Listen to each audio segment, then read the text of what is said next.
पढ़ाई में नहीं रखना है कोई भी fear when Hemant Parekh is here. Hello and नमस्कार एवरीवन, कैसे हैं आप सब। उम्मीद है आप सब अच्छे होंगे, स्वस्थ होंगे, मस्त होंगे।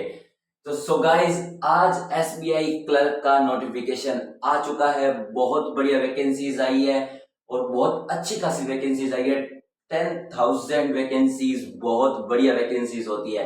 जैसे आईबीपीएस के अंदर अभी वैकेंसी आई है, एसबीआई के अंदर भी अभी वैकेंसी आई है। तो आज इस नोटिफिकेशन को पूरा कंप्लीट एक्सप्लेन करूंगा कि इसके अंदर क्या है, क्या प्रोसेस है, कब एग्जाम डेट है, सब कंप्लीट बात करेंगे। तो करें शुरू। तो पहली बात है सर, एसबीआई क्लर्क का नोटिफिकेशन आया है। बहुत बढ़िया वैकेंसी है। एसबीआई के अंदर जो ऐसे समझ लीजिए एलडीसी होते हैं ना, उनकी वैकेंसी आई है और बहुत बढ़िया वैकेंसी आई है। फॉर्म डेट सर इसकी, मतलब हम कब से फॉर्म भरना चालू करें, तो 11 अगस्त 2026, मतलब 11 अगस्त 2026 से फॉर्म चालू है और 31 अगस्त 31 अगस्त 2026 को इसकी लास्ट डेट है। तो आपको लास्ट डेट का इंतजार नहीं करना है, आपको 31 अगस्त से 4-5 दिन पहले ही पूरा फॉर्म कंप्लीट करके अपने भर के रख देना है, ठीक है। अब सर मेन एग्जाम डेट, क्योंकि हम एग्जाम डेट के अकॉर्डिंग ही तैयारी करें। क्या पता सर एग्जाम साल भर बाद होगी, सर मैं क्या तैयारी क्यों करूं, मैं तो दूसरे एग्जाम की अभी बात कर लेते हैं। तो एग्जाम डेट, प्रीलिम्स, प्रीलिम्स इसका जो इसके अंदर दो स्टेज होते हैं। पहला प्रीलिम्स, प्रीलिम्स के अंदर प्रीलिम्स सितंबर अगस्त के अंदर फॉर्म कंप्लीट हो गया। सितंबर मिड चांस तो ज्यादा मिड के ही है, मिड के अंदर ही, सितंबर मिड के अंदर ही आपका पेपर हो जाएगा 2026 के। मेंस इसका होगा नवंबर 2026 के अंदर, मतलब 1 अक्टूबर का ही आपको गैप मिला है। नवंबर लास्ट एंडिंग तक आपके इसका किसका मेंस का एग्जाम हो जाएगा, ठीक है। ये दो स्टेज है। फिर आगे जो आपके फाइनल मेरिट निकलेगी उसके बाद में आपके डीपी होगा। इसके अंदर कोई भी इंटरव्यू नहीं होता, एसबीआई क्लर्क के अंदर कोई भी इंटरव्यू नहीं होता। ये वाली बात ध्यान रखने वाली है। अब इसके अंदर सर एज लिमिट कितनी है, सर मैं तो अभी तक 18 साल का ही हूँ, सर मैं तो 35 साल का हूँ, सर मैं फॉर्म भर सकता हूँ या नहीं भर सकता, तो अभी बता देते हैं। अगर आपकी एज 20 से अबव है, 20 से अबव है और आपकी एज 20 से कम है, 28 से कम है, तो आप इसका फॉर्म भर सकते हैं। फिर एज रिलैक्सेशन मिल जाती है। अगर आप एससी एसटी ओबीसी के अंदर हैं तो आपको 3 साल 5 साल की वो एज रिलैक्सेशन मिल जाती है। लेकिन आपको ध्यान रखना है आपकी एज इनके बीच में होनी चाहिए, 20 से अबव और 28 से कम, ठीक है। फिर आ जाती है सर क्वालिफिकेशन। सर मैंने तो कॉलेज कर रखी है, कॉलेज मैंने सर कॉमर्स स्ट्रीम से कर रखी है, किसी ने साइंस स्ट्रीम से कर रखी है, किसी ने आर्ट्स से कर रखी है, किसी ने बीबीए कर रखी है, किसी ने कुछ और ही कर रखा है। तो सर मैं, अगर आपकी डिग्री ग्रेजुएशन के बराबर है, ग्रेजुएशन होनी चाहिए आपके पास में, ये ध्यान रखना। आपके पास में 3 साल की ग्रेजुएशन या 4 साल की ग्रेजुएशन होनी चाहिए, चाहे आपने बीटेक कर रखा है, कुछ भी, कोई भी एग्जाम दे, मतलब कोई भी ग्रेजुएशन की डिग्री पास करी है, लेकिन वो ग्रेजुएशन की डिग्री मान्य होनी चाहिए। तो अगर ग्रेजुएशन की डिग्री आपकी सही है तो आप कोई सी भी स्ट्रीम से हो, कोई फर्क नहीं पड़ता। तो ग्रेजुएशन इन एनी स्ट्रीम।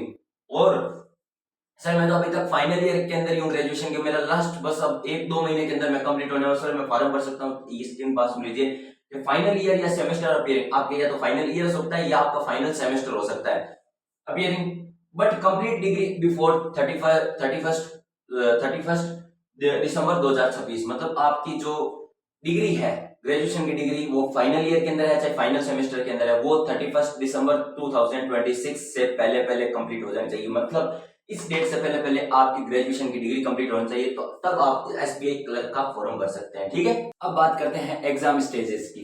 तो पहला है प्रीलिम्स, मैंने बताया था जो कि सितंबर के अंदर होगा। सितंबर के सर इसके अंदर कितने सब्जेक्ट, तो 3 सब्जेक्ट आती है, इंग्लिश, मैथ और रीजनिंग। इंग्लिश के सवाल 30 क्वेश्चंस आते हैं, मैथ के सवाल 35 आते हैं, रीजनिंग के 35 क्वेश्चंस आते हैं, ठीक है।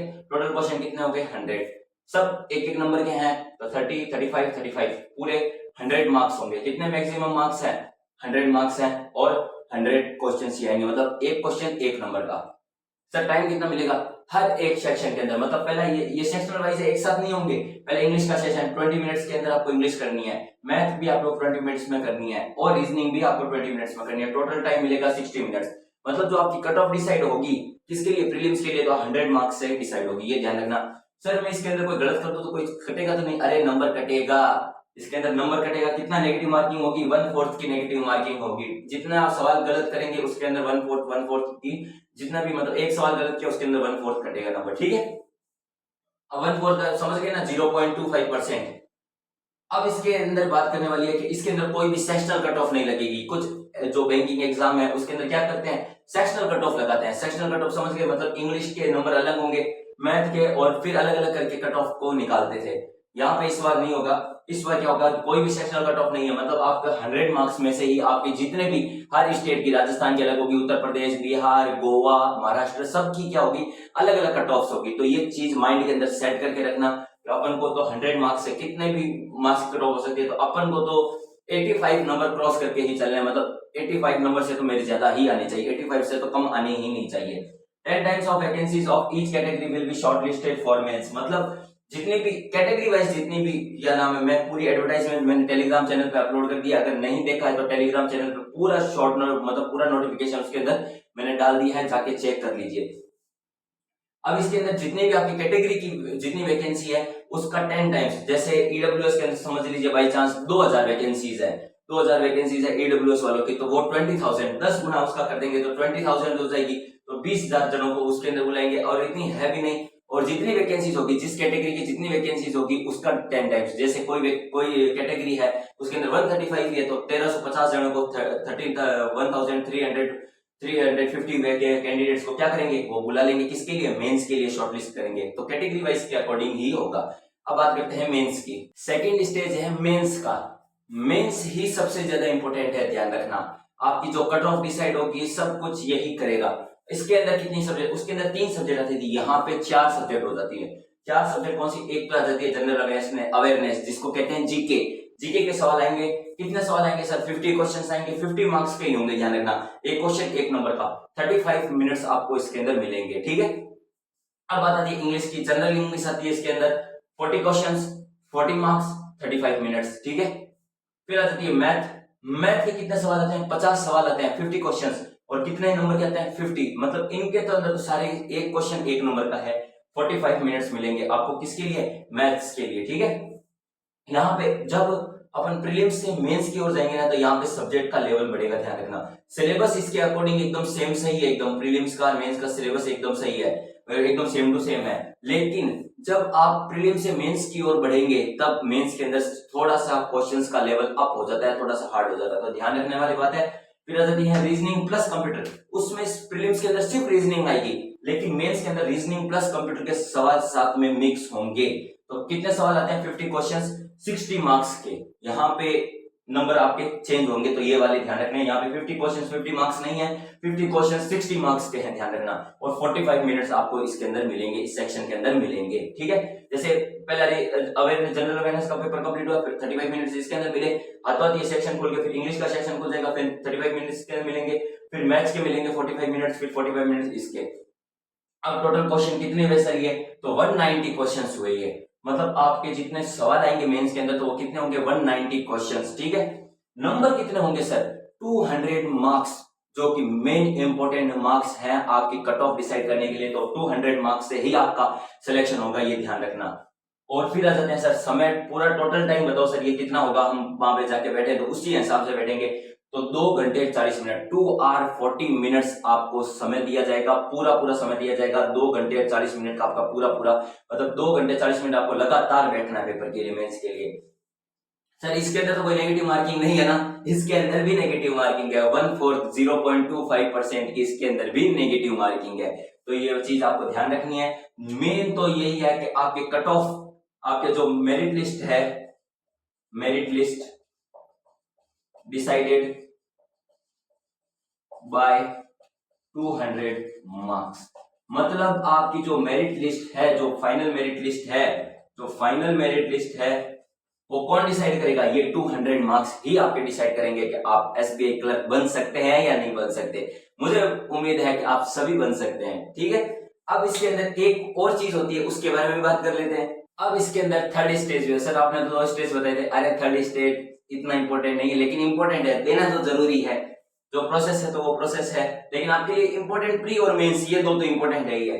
थर्ड टेस्ट है लोकल लैंग्वेज प्रोफिशिएंसी टेस्ट, मतलब जो आपने जो स्टेट भरा है, जो राज्य भरा है, जो यूनियन टेरिटरी भरा है, उसके अंदर जो उसकी राजभाषा है, जो उसकी जो क्या नाम है उसके अंदर काम होता है, उसके अंदर कोई भी फाइल वर्क होता है, कोई भी ऑफिशियल वर्क होता है, लोग बोलते हैं वहां के, तो उस स्टेट की कौन सी भाषा है उसकी आपका टेस्ट होगा। जैसे आपने राजस्थान से भरा तो यहाँ पे हिंदी चलती है, मध्य प्रदेश से भरा वहां पे हिंदी चलती है, पंजाब से भरा वहां पे पंजाबी चलती है, महाराष्ट्र से भरा तो वहां पे मराठी, तमिलनाडु से बना तो क्या नाम है तमिल, तेलंगाना के साइड में तो तेलुगु, मणिपुर साइड में भरा तो मणिपुरी, आसाम के अंदर भरा तो असमीज, बंगाल के अंदर, वेस्ट बंगाल के अंदर आपने भरा तो वहां पे बंगाली। इस प्रकार से जितनी भी आपके वहां पे लैंग्वेज है, जितनी भी आपके वहां पे उस स्टेट के अंदर लैंग्वेज है जहां पे आपने उसको प्रेफरेंस दिया है, आपने जिस स्टेट से फॉर्म भरा है, वहां पर जब आपका मेंस क्लियर हो जाएगा, 200 मार्क्स से आपकी कट ऑफ डिसाइड हो जाएगी, तब आपका उस स्टेट का लैंग्वेज प्रोफिशिएंसी टेस्ट होगा। तो आप अपने अकॉर्डिंग ही भरें कि मुझे कौन सी स्टेट की लैंग्वेज एकदम सही आती है। आप गलती न करें, आप कहीं सोचे कि यार मैं तमिलनाडु से भर दूं और आप हो बिहार के, आपको तमिल आती नहीं है, ये गलती मत करना।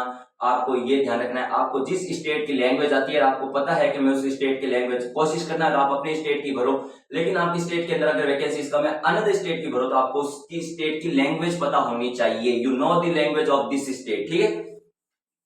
अब इसके अंदर क्या होता है, लोकल लैंग्वेज टेस्ट के अंदर पहला तो होता है नॉन वर्बल टेस्ट और एक होता है वर्बल टेस्ट। इतना मुझे बताने की जरूरत नहीं है, आप सब समझदार हैं, ठीक है। नॉन वर्बल, मेन तो ये नॉन वर्बल वाला ही जरूरी है। इसके अंदर दो सेक्शन होते हैं, एक तो ऑब्जेक्टिव आएगा, एक सब्जेक्टिव। ऑब्जेक्टिव तो जैसे गोले भरने हैं, डॉट्स भरने हैं, और सब्जेक्टिव मतलब लिखना है कुछ क्वेश्चंस के बारे में, क्वेश्चंस दे देगा उसको हाथ से लिखना है। इसके अंदर पैसेज आते हैं, पैसेज मतलब पैराग्राफ आते हैं। 3 पैराग्राफ आपको ऑब्जेक्टिव वाले मिलेंगे और 3 पैराग्राफ ही आपको सब्जेक्टिव वाले में मिलेंगे। सर और कितने सवाल आएंगे, तो ये जो 3 वाले हैं इसके अंदर से 15 सवाल आएंगे, मतलब 5-5 ईच, मतलब एक पैराग्राफ से 5, एक पैराग्राफ से 5, एक पैराग्राफ से 5, 5 सवाल आएंगे, 15 सवाल आएंगे टोटल। इसके अंदर भी सेम 15 सवाल। अब यहाँ पे मार्क्स कितने होंगे सर, तो हर एक क्वेश्चन 1 मार्क्स का, तो 15-15। और फिर आ जाते हैं वर्बल टेस्ट। वर्बल टेस्ट आपके 20 नंबर का होगा, वो उनके अकॉर्डिंग होगा, वो कैसे टेस्ट लेते हैं वर्बल का आपके, ठीक है। तो ये आपको ये सब क्वालिफाइंग है, ओनली क्वालिफाइंग ध्यान रखना, ये सिर्फ क्वालिफाइंग टेस्ट है, इसके कोई भी नंबर नहीं जुड़ेंगे। मेंस के जो 200 मार्क्स हैं वही आपके लिए इंपॉर्टेंट है, तो आपको फोकस उस 200 मार्क्स पे होना चाहिए। ये तो आपको इस लोकल लैंग्वेज टेस्ट करने के लिए, और इसके अंदर ध्यान रखना आपने जो प्रेफर्ड स्टेट भरा है उसी के अकॉर्डिंग, ठीक है। तो अगर वीडियो पसंद आया तो लाइक शेयर सब्सक्राइब जरूर कर देना। अपने टेलीग्राम और व्हाट्सएप चैनल पे भी जाके जुड़ जाना, और अगर आप ये वीडियो व्हाट्सएप और इंस्टाग्राम, कई फेसबुक पे कहीं देख रहे हैं, तो वहां पे जाकर उसको फॉलो भी कर देना। तो मिलते हैं नेक्स्ट वीडियो के अंदर और अदर वैकेंसीज के साथ में। तो जय हिंद, जय भारत।